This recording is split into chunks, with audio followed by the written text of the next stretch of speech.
Body build ಮಾಡಬೇಕು ಅಥವಾ ಬೇಗ ಪಂಪ್ ಆಗಬೇಕು ಅಂತಂದ್ರೆ ಸಪ್ಲಿಮೆಂಟ್ಸ್ ಎಲ್ಲ ತಗೊಂತಾರೆ, ಪ್ರೋಟೀನ್ ಪೌಡರ್ ತಗೊಂತಾರೆ. ಸೊ ನೀವು ಏನೆಲ್ಲ ಫುಡ್ ಕ್ಯಾರಿ ಮಾಡಿದ್ರಿ ಇತ್ತೀಚೆಗೆ 6 ಪ್ಯಾಕ್ ಮಾಡೋದಕ್ಕೆ? ನಾನು ಸಪ್ಲಿಮೆಂಟ್ಸ್ ತಗೋತೀನಿ. ನಾನು ಹ್ಮ್. ಸಪ್ಲಿಮೆಂಟ್ಸ್ ತಗೊಂಡ್ ಮಾಡಿದ್ರೆ ನ್ಯಾಚುರಲ್ ಬಾಡಿ ಅಂತ ಅಂತಾರೆ. ಹ್ಮ್.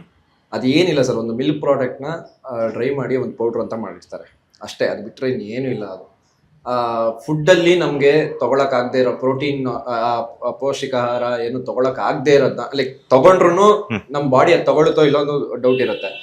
ಅದನ್ನ ಫುಲ್ಫಿಲ್ ಮಾಡೋದಕ್ಕೋಸ್ಕರ ಪ್ರೋಟೀನ್ ಅಂತ ತಗೊಳ್ಳೋದಷ್ಟೇ. ನಾನು ಪ್ರೋಟೀನ್ ತೊಗೊತೀನಿ, ಇವಾಗೂ ತೊಗೊಂತೀನಿ ಪ್ರೋಟೀನ್. ಅದ್ರ ಜೊತೆಗೆ ಊಟ, ಎಸ್ಪೆಷಲಿ ಊಟ ಸರ್.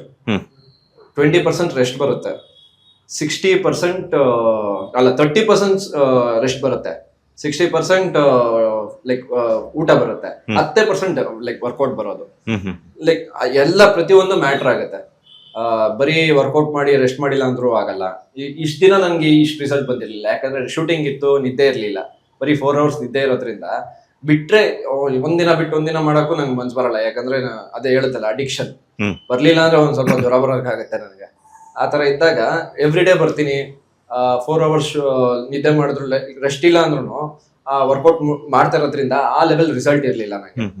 ಇವಾಗ ನಂಗೆ ಶೂಟಿಂಗ್ ಇಲ್ಲ, ರೆಸ್ಟ್ ಇದೆ ಜಾಸ್ತಿ ಅನ್ನೋದಕ್ಕೆ ಲೈಕ್ ಆ ಲೆವೆಲ್ ನಂಗೆ ರಿಸಲ್ಟ್ ಬರ್ತಾ ಇರೋದು.